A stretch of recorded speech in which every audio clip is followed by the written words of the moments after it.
मूलभूत कल्पना को साकार करने का प्रयास करते हैं और इस तरह से समूह संरचना का निर्माण होता है।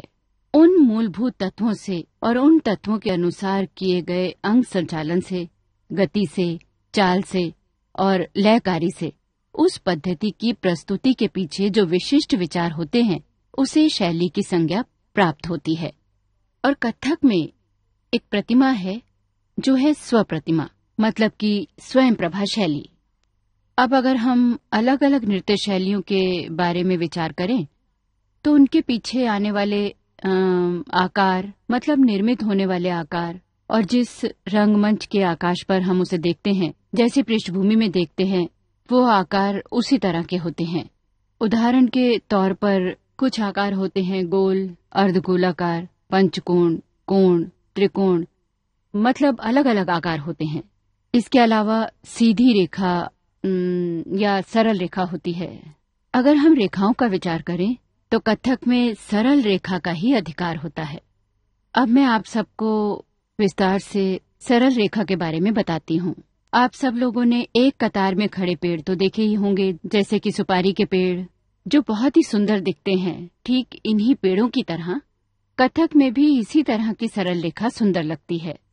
इनमें से कुछ वक्राकार तो होते हैं, लेकिन मणिपुरी नृत्य की तरह गोलाकार के अंदर गोलाकार नहीं होता और ओडिसी की तरह अर्धगोलाकार भी नहीं होते।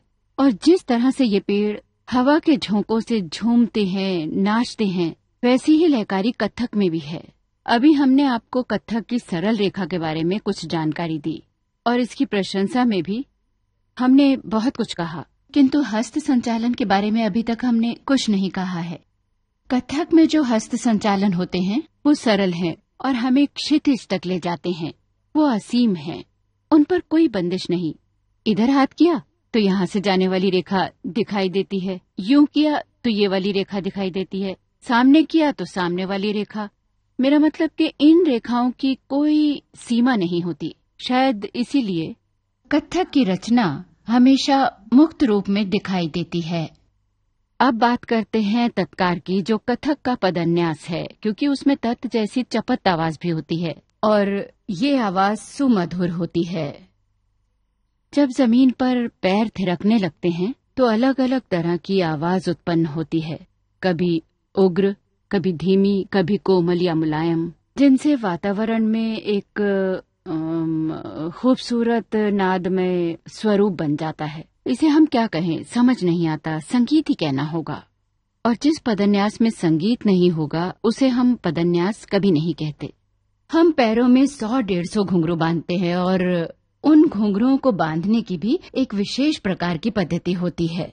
उसे नीले धागे से बांधा जाता है ताकि वो तारों और नक्षत्रों की तरह चमकते दिखाई दे। शास्त्रज्ञ यही मानते हैं।